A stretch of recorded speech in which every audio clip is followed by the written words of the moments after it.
Welcome to Corkine Today for December 28th, 2019. This is the show where I break down some of the biggest stories happening right now, and with it being Saturday, we look back over the past week at some of the biggest stories that happened and try to answer your questions about them. Now, this is my opinion. If you want to learn more about the stories we're covering today, check out the show notes down below. I'll put a link to each story we talk about right there, so you can read about them for yourself and let us know what you think. I'd love to hear from you. And if you're new here, do me a favor. Hit that subscribe button, hit that thumbs up. It would really help us because it will let YouTube know you enjoy what we do here. And hopefully we can help you break free from the high cost of cable TV and still watch the shows you like to watch.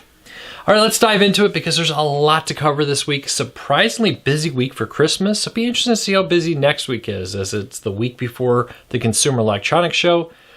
Often a lot of companies hold their big news until the Consumer Electronics Show. So it'll be interesting to see what cord cutting related news breaks.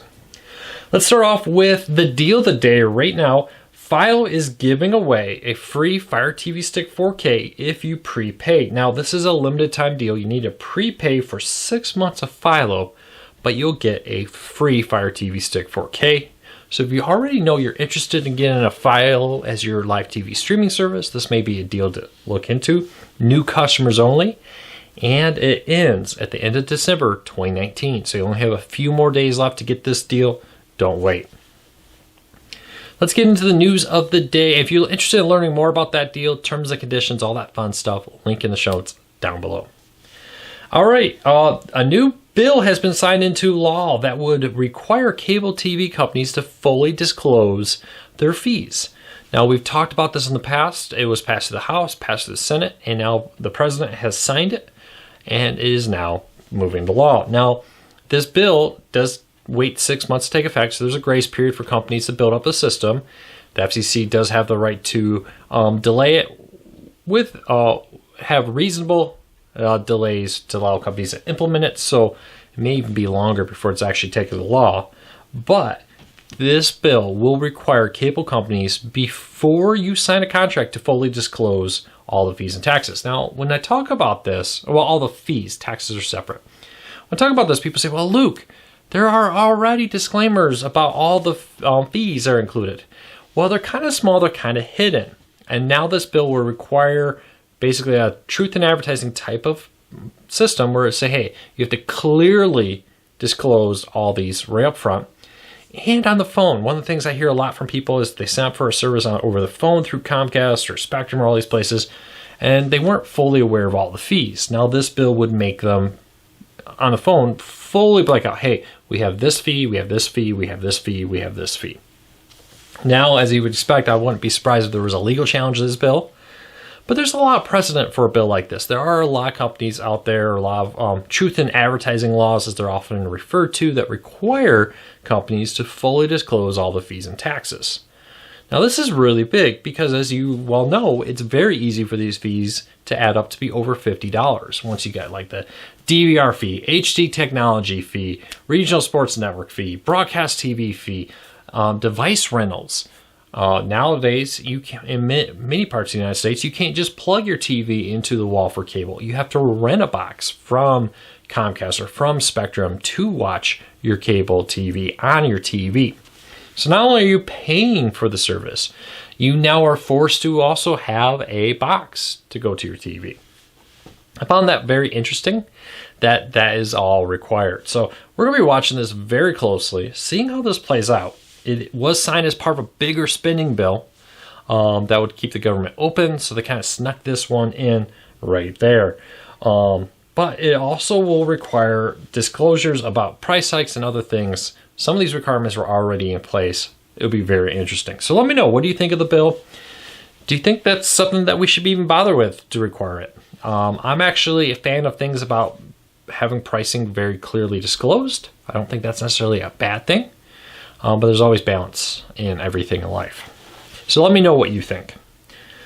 All right, one of the stories that was one of the hottest topics that everybody was talking about over the week was that T-Mobile has reportedly been considering a merger with a cable company, and Comcast was their prime target.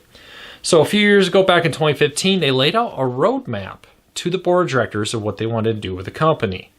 A part of that roadmap was to merge with Sprint and to lead up after that to a bigger merger with a cable company, and Comcast was specifically targeted for that. Now, a lot of people said, Luke, well, this was from 2015. Why is this news? Well, because everything in it lines up with what they've been doing. The timeline, even though it may have taken longer than they thought, is still moving forward exactly as this plan had kind of laid out with the merger of Sprint. One of the things they talked about is building in video content so that they would be an attractive acquirer for a cable company, because they could not only offer them a phone service, but video content as well. And we're seeing T-Mobile do that, for example, through the T-Mobile TV service that they're reportedly still working on, the purchase of Layer 3, the partnership with Xumo to launch T-Mobile Play, which is a free streaming service available to T-Mobile customers on select devices. Very similar to Xumo with content on demand content there, or live stream channels are free and on demand content. So it's very interesting to see that so far they seem to be following this plan. And right now they're still stuck in court with the Sprint merger, but it seems that there's a good possibility that when that Sprint merger is completed, the next phase may be a merger with Comcast, according to this. Now, T-Mobile has not come out and denied it, but they have been like, hey, this is an older document. It's very possible things have changed. But at the same time, they're not saying, no, we have no plans to go and not merge with a cable company, for example. So I'd love to hear from you. What do you think of this? Does it worry you that Comcast and T-Mobile may merge? Does it actually excite you? Could be a benefit there, a little bit more competition to Verizon and AT&T. I don't know. It'll be interesting. For all the trouble that T-Mobile had merging with Sprint, seeing Comcast now gobble up T-Mobile could be even more difficult. Though there would be an argument that this is not necessarily reducing competition, because yes, T-Mobile does resell Verizon, but they're not necessarily a real wireless carrier in the sense that they don't have their own backbone. This would give Comcast their backbone in wireless. So I'm going to be keeping a very close eye on this, but I'm not sure. I can definitely see pluses and minuses, both from a business point of view and from a consumer point of view on this. So I don't think there's any right or wrong answer here. I want to know what you think. What do you think of this deal? Do you think there's any benefit to it, or do you think it's all bad? Leave me a comment. Don't forget, you have a few more days to take advantage of Roku's Christmas gift. Roku is having their Streamathon, where they're giving away a ton of premium content from places like HBO and Showtime. For example, the first season of Game of Thrones is streaming for free on the Roku channel right now. If you head over to the Roku channel, on pretty much any device that supports through apps or through the RokuChannel.com, the website version of it, you can watch a ton of free premium content until the end of December. So if you're enjoying some time at home, I know a lot of people take some time off between Christmas and the New Year's because it's typically a slow time of the year. Here's something to binge watch. Check it out. Link in the show notes if you want to learn more. Earlier this week, a little pre-Christmas gift, Sling TV announced they're adding a ton of channels, including Fox News, Fox Business, Big Ten Network, and more, reshuffling some channels, but they are raising the price $5 on the orange and blue plan, which combines to be a $10 price hike on the combined plan. Now, this is only the second price hike in the history of Sling TV and their orange plan, if I remember right, and the third price hike in the history of Sling TV and the blue plan, considering they've been around almost 5 years now. I want to say next month will be the 5-year anniversary when they were announced. Don't count me on that. I got to go back and look, but I want to say it was 2015 when Sling came out and said, this is what we're going to be doing. I want to know what you think. What do you think of Sling TV launching a price hike here? The timing right before Christmas may not have been the best, but they are adding more content, which is something a lot of people have wanted. They've been asking for the Big Ten Network and Fox News, have definitely been some of the most requested channels. Now that Fox is not, these networks aren't part of like FX and more now that Fox and Disney kind of have split there. Fox sold most of their networks, but kept the Big Ten Network, kept Fox Business, Fox News, and FS1. So we're going to keep a close eye on this. I'd love to know what you think of this news. What do you think of Sling TV's price hike? $30 is still noticeably cheaper. It's less than half of AT&T TV now. It is $20 cheaper than YouTube TV, or about $25 cheaper than Hulu with that. So it's still targeting the people who want the ability to have an antenna and then add live TV to it. But what I've always warned about this kind of stuff is like people always said, I want Fox News and Sling, and I'll go subscribe to Sling. I want the Big Ten Network, and I'll go subscribe to Sling. Well, when you add more content, it means you're adding more cost. And when you add more cost to a package, Sling has to pay for the rights to that content. It means the price is going to go up. It's very interesting to see Sling do this at the same time YouTube TV and Hulu are talking about reducing their packages to cheaper, smaller packages. I don't know. I'm going to be keeping a close eye on this, but leave me a comment. Let me know, what do you think of Sling TV raising its price? Are you somebody who keeps wanting them to add more and more content? Are you worried about the fact that as you add more content, you're adding more cost and you run the risk of them raising the price of these services? Leave me a comment. Let me know. All right. Maine has passed a law to require a la carte TV, the ability to subscribe to individual channels without a big bundle. But a judge has temporarily blocked this as part of a lawsuit. Comcast and pretty much every cable company out there are suing to block this law that would require them to offer individual channel subscriptions in Maine. Maine had already not been enforcing it pending the results of this lawsuit, but now the judge has made it official and state it as the lawsuit goes forward. So this is not necessarily dead. A lot of people were commenting like this a la carte TV deal in Maine was dead. It's not. But it is on hold as Comcast looks into, or as the judge looks into Comcast's complaints, Disney's complaints, and more about the need to block this there. Now, the reality is many TV channels won't survive in a la carte. They rely on people who don't watch them to pay them. The flip side is if you like that niche content, you could be losing your niche content. So I know some people will say, hey, if it can't be supported by its viewers, it shouldn't be here. On the flip side, people are like, but I love that content. I know I may be in the minority, but I love that content. So it'll be interesting to see how this plays out.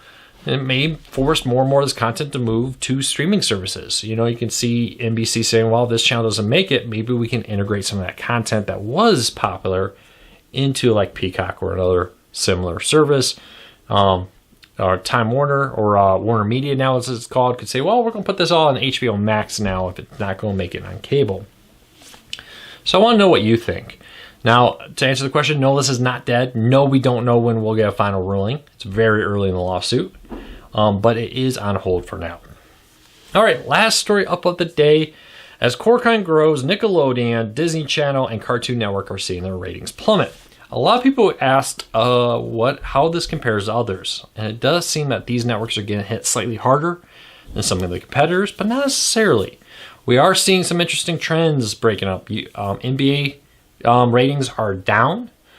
NFL ratings are actually going up a little bit right now. So it'll be interesting to see how this all plays out, but it does feel like kids are abandoning cable TV faster. And I wanted to know, have you noticed your nieces, nephews, kids yourself, or anybody you know of kids, are they walking away from cable TV? I know my daughter maybe is an exception. She could care less about Nickelodeon, Disney Channel, and Cartoon Network. YouTube Kids is more than enough for her. Add in some Netflix and Amazon or Hulu. She doesn't care. She knows she has access to those content. She knows how to access it. Her TV is all set up with a streaming service to access these networks. But she doesn't care. And I want to know if your kids are like that. Are your kids just completely like, I don't care about live linear? For the majority of their watching, YouTube TV, these streaming services that are on demand are where I would rather watch. So leave me a comment. Let me know. I'd love to hear from you. Well, that's it for today. I hope you all have a fantastic weekend. We'll be back Monday with more cord cutting news, tips, tricks, and reviews right here on our YouTube channel. So make sure to hit that subscribe button. Hit that thumbs up. It really does help us because it lets YouTube know you enjoy what we do here. And a huge thank you to our thousands of new subscribers this month. About 10,000 new subscribers in December. Welcome. I really appreciate having you here. Hopefully I'm helping you save some money and still watch the shows you enjoy. Thanks for watching. I'll see you on Monday. Take care, everybody.